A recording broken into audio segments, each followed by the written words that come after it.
നിങ്ങളുടെ trading completely change ആവാൻ പോകുന്ന ഒരു സീക്രട്ട് പ്രൈസ് ആക്ഷൻ സ്ട്രാറ്റജിയാണ് ഇന്ന് ഇവിടെ പറയാൻ പോകുന്നത്. നിങ്ങൾക്ക് ഓൾറെഡി അറിയാവുന്നതുപോലെ ഒരു ചാർട്ട് ഒട്ടേറെ ഹൈയും അതുപോലെ ലോവും ചേർന്നാണ് ഉണ്ടാവുന്നത്. ഇവിടെ ഫോം ചെയ്യുന്ന ലോ പോയിന്റിലാണ് ഡിമാൻഡ് സോണുകൾ ഉണ്ടാവുന്നത്. ഉദാഹരണത്തിന് ഇവിടെ നിങ്ങൾക്കൊരു ഡിമാൻഡ് സോൺ കാണാം. എന്നാൽ ഇവിടെയാണ് ഭൂരിഭാഗം പേർക്കും തെറ്റുപറ്റുന്നത്.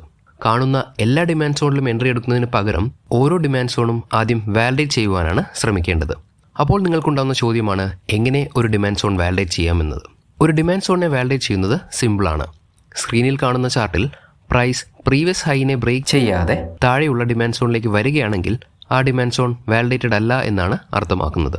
ഇവിടെ പ്രൈസ് ആ ഡിമാൻഡ് സോണും ബ്രേക്ക് ചെയ്ത് താഴേക്ക് മൂവ് ചെയ്യാനാണ് സാധ്യത ഏറെ. ഒരു ഡിമാൻഡ് സോൺ വാലിഡേറ്റ് ആവണമെങ്കിൽ പ്രൈസ് പ്രീവിയസ് ഹൈ പോയിന്റിനെ ബ്രേക്ക് ചെയ്ത് തിരിച്ച് ഡിമാൻഡ് സോണിലേക്ക് വരണം.